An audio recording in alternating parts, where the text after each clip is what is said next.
It happened at my granddaughter's graduation party.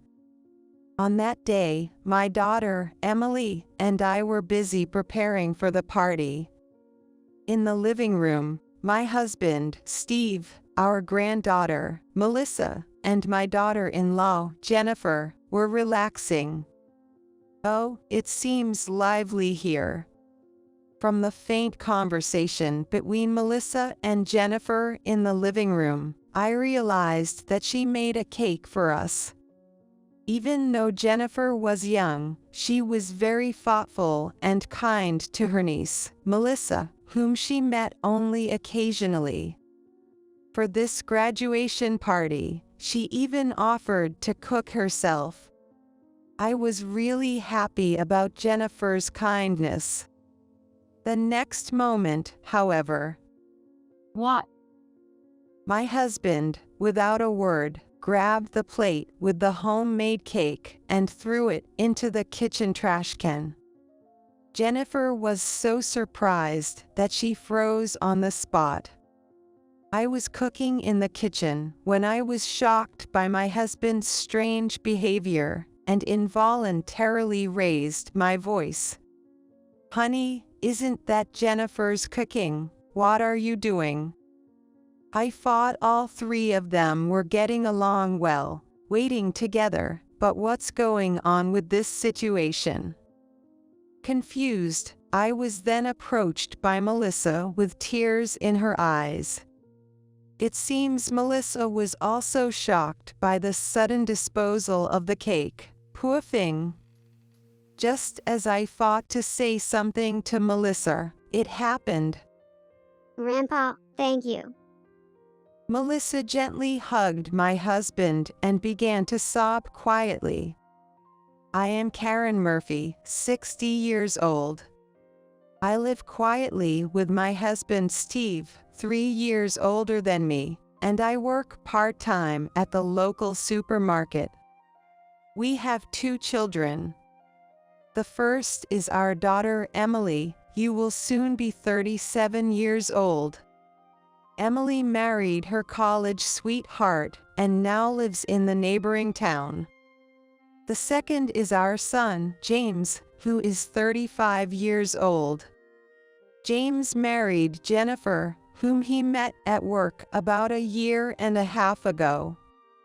They now live in a new apartment close to our house.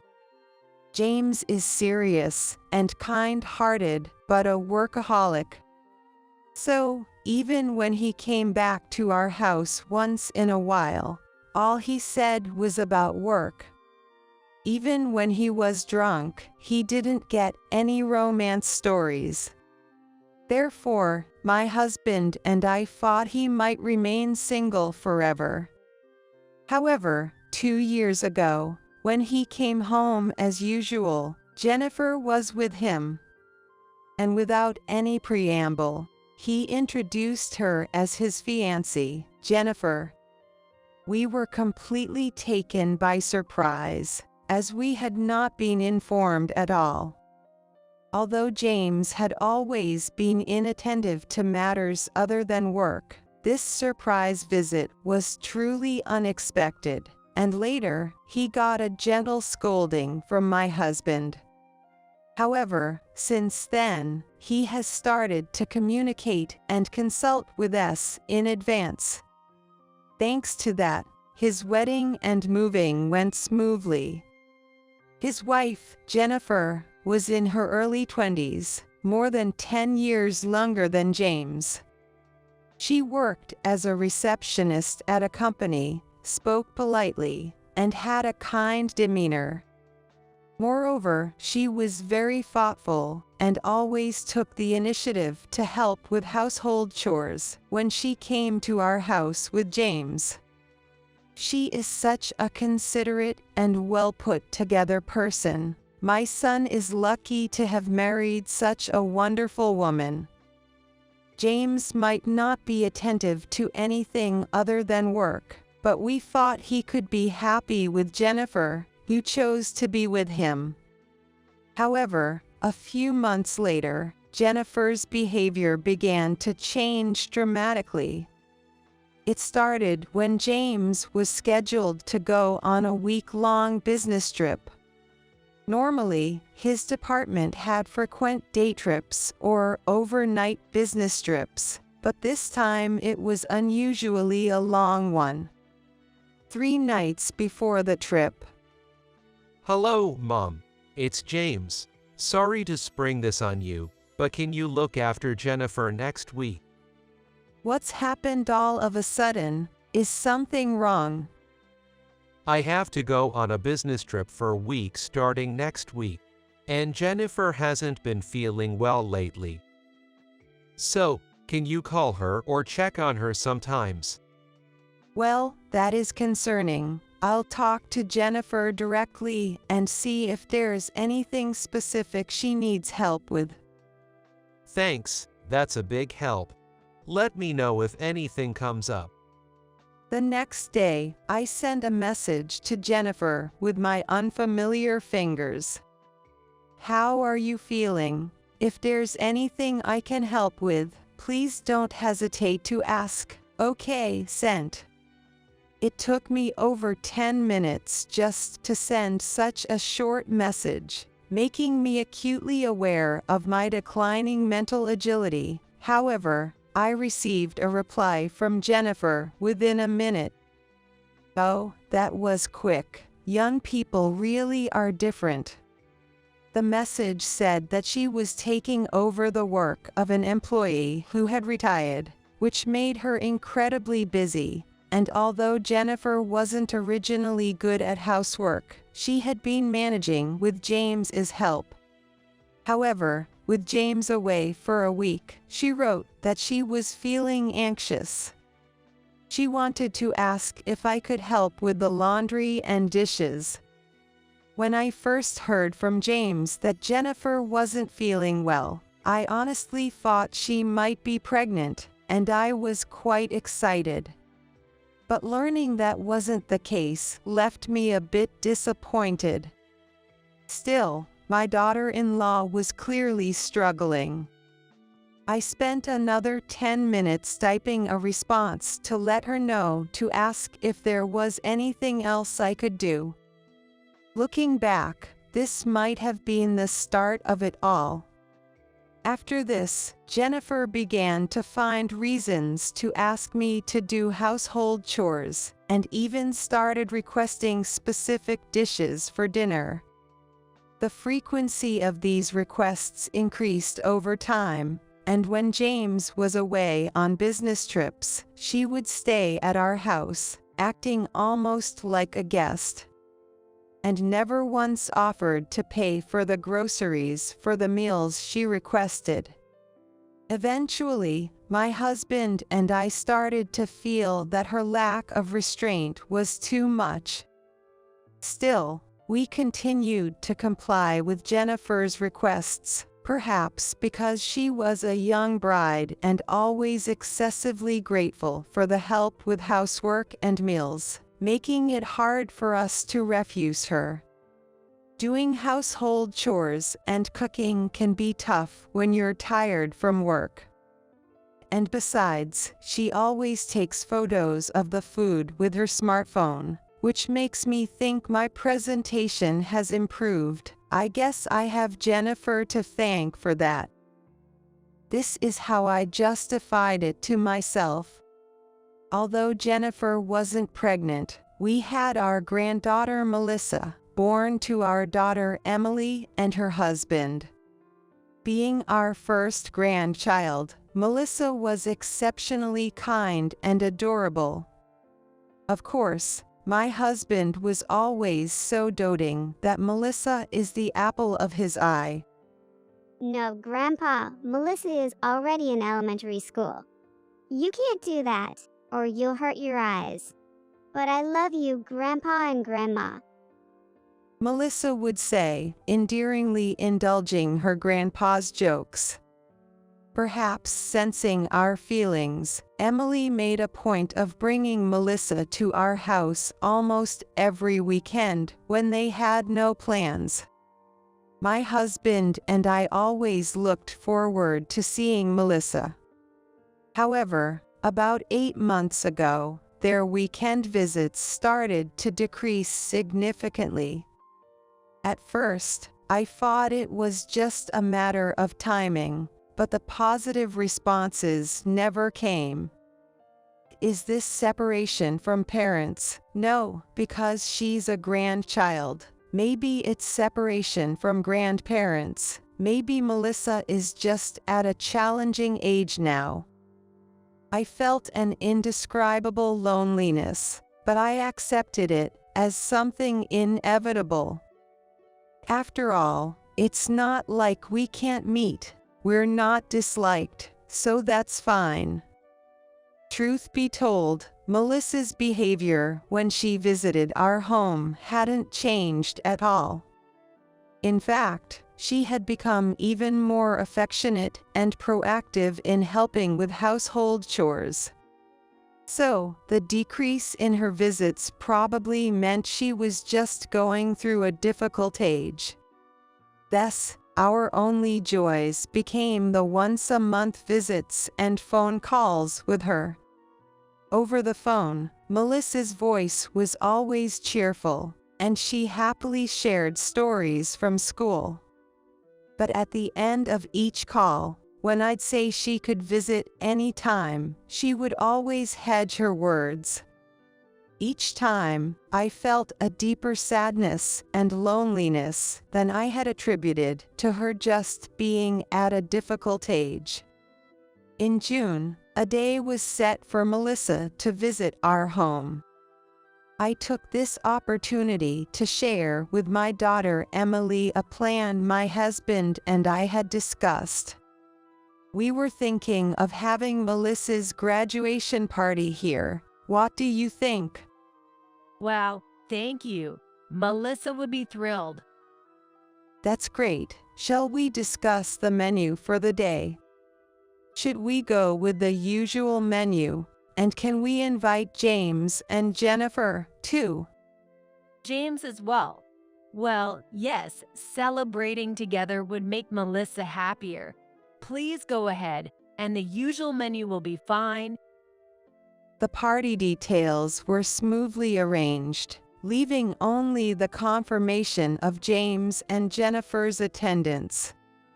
2 days later, while having dinner with James and his wife at our house, I mentioned the graduation party to them. Melissa has reached that age already, huh? But I'll be on the final day of a business trip, so I can't make it. How about Jennifer? I'll definitely be there. Oh, can I also cook something? I want to show off my cooking skills for my cute niece. That's wonderful. Melissa will surely be delighted. Thank you, Jennifer. At that time, Jennifer had been eating dinner at our house almost daily. I was deeply touched when she offered to cook for Melissa's sake, and I happily agreed to her proposal.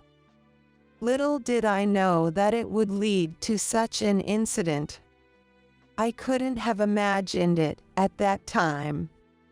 So, the day of the party arrived. Melissa's favorite pizza and, at Jennifer's request, pasta and chicken were on the table. With more people to feed than usual, Emily and I were swamped with preparations and cooking. Seeing us busy, Melissa came over to the kitchen and offered her help. Can I help with something? However, I declined Melissa's offer to help, saying that she was the guest of honor today. Melissa returned to her seat with a shy smile, but her face seemed slightly uneasy. At that moment, I was too preoccupied to delve into the reason for her expression. Melissa shouldn't have to worry about anything more today. I need to finish up quickly. I was focused solely on getting the preparations done as quickly as possible. Back in the living room, Melissa seemed restless and uneasy. My husband, Steve, thought that maybe calling it a party had made her nervous. In the midst of the hectic atmosphere, Jennifer alone was relaxing on the sofa, looking at her smartphone. But when Melissa returned from the kitchen and took her seat, Jennifer said to her, Melissa, congratulations on your graduation. This is a celebration cake for me. Despite Emily and I still preparing the meal, Jennifer placed the box in front of Melissa. A celebration calls for a cake, right? I worked hard on it just for you, so please eat it all. As she opened the box, she urged Melissa to eat it right away. Well, but shouldn't we wait until everyone is together? Melissa replied in a shaky voice, visibly unsettled. However, Jennifer insisted, handing her a fork somewhat forcefully. The truth is, I'm not good at cooking, so I only made enough cake for you, Melissa. I'd be embarrassed if everyone saw it, so please eat it now. Please. Jennifer pleaded with a smile. Well, maybe just a little then. Just as Melissa was about to take a bite with her fork. Come on, you won't get the real taste from just the itch. Jennifer said cheerfully, and then cut a piece from the middle of the cake, which was richer with cream. The middle part is creamier and tastier. Here, try this. As Jennifer pulled the plate closer to Melissa, my husband suddenly grabbed the plate with the cake and, without a word, threw it into the kitchen trash can. What? Jennifer was so surprised that she froze on the spot. I was cooking in the kitchen when I was shocked by my husband's strange behavior and involuntarily raised my voice. Honey, isn't that Jennifer's cooking? What are you doing? From the living room, I could barely hear the conversation and only knew that Jennifer was pushing her homemade cake on Melissa. I thought they were getting along well, but what is happening here? Amid my confusion, Melissa came to me with tears in her eyes. The cake was suddenly thrown away, and Melissa must be shocked too, poor thing. I was about to speak to her when she said, Grandpa, thank you. Holding back her tears, Melissa hugged my husband, and then started to cry softly in his arms. I was even more confused and could only silently watch them. Then, noticing my bewildered state, my husband muttered, It's the nuts. What did you say? Surprised by his unexpected words, I asked him to repeat. The idea seemed impossible to me, because I couldn't get rid of such a thought. But my husband repeated the same thing. The cake had nuts in it. At the word nuts, both I and Emily, who had been cooking with me, were shocked and turned pale. Could it be a mistake, because Melissa is... No, there's no mistake. I checked the actual cake, and I clearly heard her say nuts. Hearing my husband's words, I felt all the blood drain from my body, nearly fainting. Emily, on the other hand, rushed to Melissa and meticulously checked her face and palms. Melissa, you didn't eat it, did you? She asked desperately. I didn't eat it. Grandpa threw it away. Melissa said between sobs, reassuring Emily. Relieved, Emily exhaled deeply and gently embraced Melissa. The reason we were so frantic is that Melissa has a severe nut allergy. Melissa's nut allergy was discovered when she was just 9 months old. We were having a meal at our house that day. Melissa loved bread at the time, but we only had bread with nuts. After discussing it with Emily, we decided to let Melissa try a small bite as part of her weaning food. However, this decision would be something Emily and I regretted for a long time. Seconds after eating a bite of the nut-containing bread, Melissa's mouth area quickly turned red. Her breathing became rapid, as if she had a fever, and she became limp.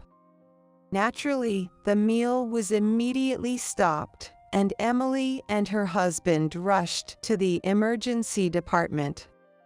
That was when we first learned of Melissa's severe nut allergy. Even now, recalling that moment makes my hands shake with fear. Since then, we made sure that no food containing nuts was kept in our house. Of course, Jennifer should have been informed about Melissa's nut allergy through James. Despite this, the idea of her serving a cake topped with nuts was beyond my imagination. Especially when Emily, Melissa's mother, was not watching. Just the thought of it sends chills down my spine. Cold stares from everyone were instantly directed at Jennifer. What have I done? I'm so sorry. It wasn't intentional. I didn't know about the allergy. I'm truly sorry. Jennifer sobbed and apologized. You didn't know. Didn't James tell you? It seemed impossible that James would forget to mention Melissa's allergy. Because at that time James was experiencing the same fear with us. Just as everyone's suspicion towards Jennifer intensified. Could that be a delivery at the door? The tense atmosphere was pierced by the sound of the doorbell. I'll get it. My husband said, quickly heading towards the entrance. From the door, I could faintly hear the voices of two men arguing. Is there some trouble? I wondered, and in the next moment, Melissa, are you okay? James, with a look of panic, rushed into the kitchen. Uncle James. Everyone was surprised by James's sudden appearance, as he had said he couldn't attend to his business trip, but Jennifer reacted differently. James, why? You said you weren't coming today. I rushed to finish my work so I could make it to the party. But more importantly, is it true that Melissa's food had nuts in it? What exactly happened here? James was clearly bewildered by the unusual situation at the party. To calm him down, my husband quietly explained what had happened. So, it seems Jennifer didn't know about Melissa's nut allergy and offered her the cake. And kind-hearted Melissa couldn't refuse and was about to take a bite, so I hastily threw the cake away. You're saying Jennifer didn't know? Did she really say that? Yes, she said she hadn't heard anything from you. That's impossible.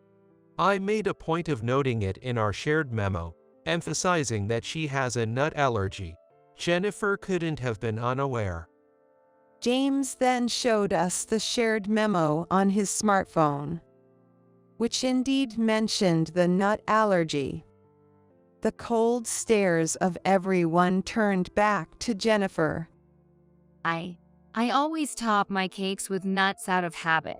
I might not have paid proper attention to the memo. I was so focused on cooking. It wasn't intentional. Jennifer Stardis was weighing on the air. Jennifer, it's not just about the allergy, is it? You've been doing terrible things to Melissa behind our backs, haven't you? What are you talking about? You've answered Melissa's calls multiple times when you were here, haven't you? And each time you told her not to come here or you threw away the letter she sent, right? Stop it. That's absurd. I apologize for the nut incident, but don't make me out to be the villain. Steve, Karen, I didn't do any of that. It's the truth. Jennifer retorted, her demeanor becoming defensive. Then she began to cry and yell at Emily, saying that she was jealous of Melissa because she was more adored than herself. But Emily remained calm. Her composure soon explained by her next action. It's useless to flatter now. I have recorded your conversations with Melissa. Emily played an audio clip from her smartphone. Melissa's distressed voice came through amidst faint static. Can you put Grandpa or Grandma on the phone? Her voice was fearful, on the verge of tears. Then Jennifer's voice, authoritative and smug, filled the room. I've told you many times, stop calling. Like I said before, they really don't want to look after you, you know? Do you understand? So, stop calling and coming over here, all right? The recording ended with a harsh click, leaving everyone in stunned silence. Melissa, perhaps recalling the incident, pressed her face into Emily's back, her shoulders trembling slightly. Emily embraced her tightly. I kept quiet because Melissa didn't want to upset her grandma and grandpa, but I can't stay silent after all this. Her glare at Jennifer was piercing as she spoke firmly.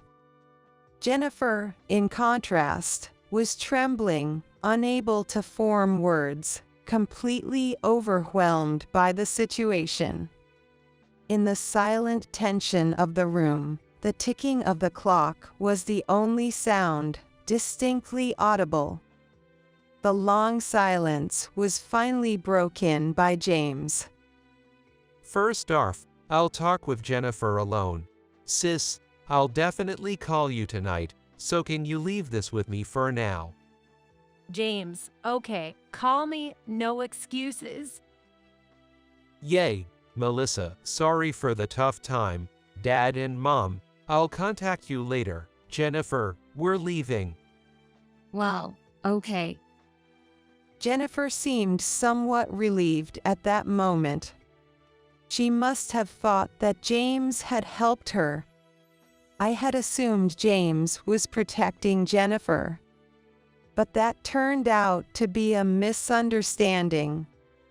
Because shortly after, James divorced Jennifer. My husband and I heard the reasons for the divorce directly from James. And we were astounded by the childish and selfish nature of the revelations. I thought Mom wanted Jennifer to come over for meals every day, and I was under the impression that Mom insisted on doing the apartment's chores and cleaning because you wanted to. What? That's not true at all. It was Jennifer who asked for those things. I was shocked by James's statement, because none of it was true. However, the issue wasn't just that Jennifer was lying. Jennifer's true aim was.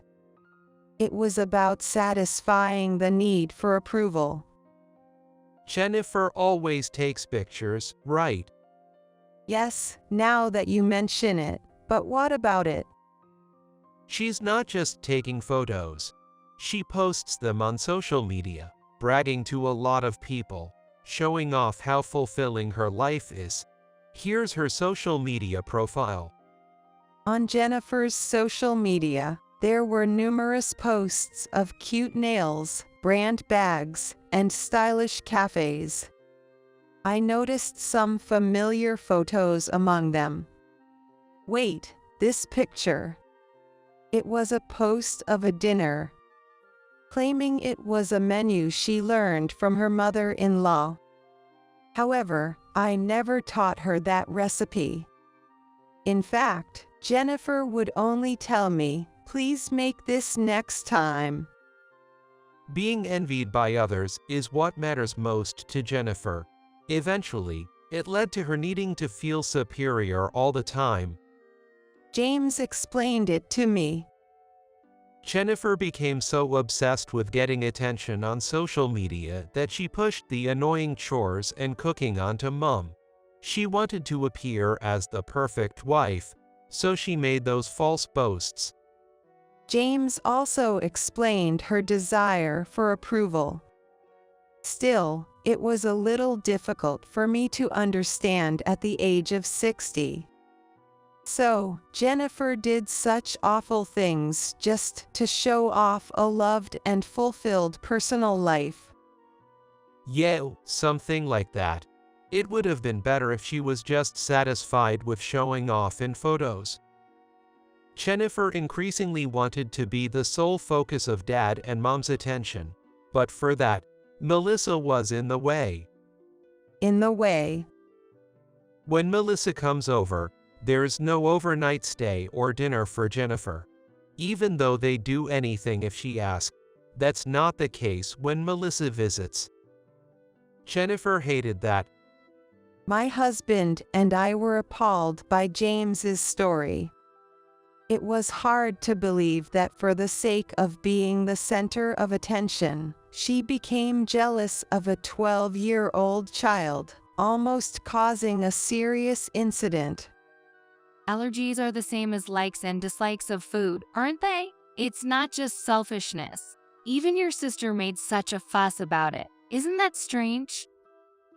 Jennifer did not attempt to understand the severity of allergies or how dangerous her actions were. Seeing Jennifer's attitude, James said his feelings for her cooled rapidly, and he disclosed everything to Emily. After hearing about it, Emily decided to report it to the police after consulting with her husband. The charge was assault. Additionally, the act of discarding the letters could be considered as obstruction of correspondence. It was also mentioned that parts of the recorded phone conversations, beyond what was heard that day, could potentially constitute threats, leading to charges of intimidation. Thus, Jennifer faced police questioning initiated by Emily and her husband's consultation, concurrently with James's divorce proposition. Initially, Jennifer refused to accept the divorce and the police inquiry. However, as time passed, rumors that she had caused the police incident began to spread at her workplace. Having always boasted about her fulfilling life, the spread of these rumors seemed to hit her hardest. After stubbornly rejecting the divorce, she quickly accepted it and became unreachable immediately after completing the police interrogation. As expected, she was also fired from her job due to unexplained absences. This experience made me realize that Jennifer I knew was just a facade. Though we might never meet again, I wished, at least as an adult, to hear her apologize to Melissa. I mentioned this quietly to my husband. People like her don't change easily.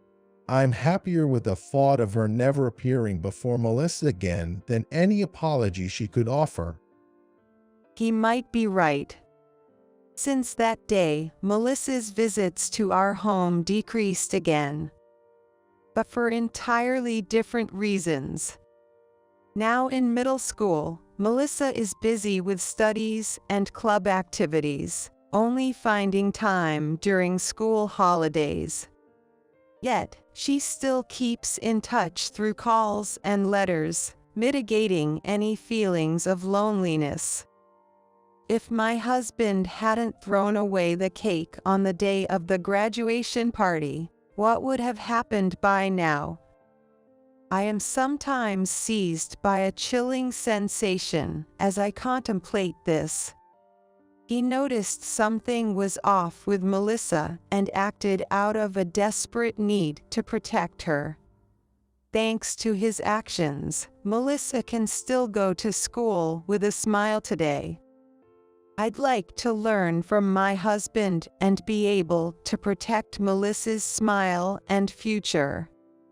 I'm secretly thinking so,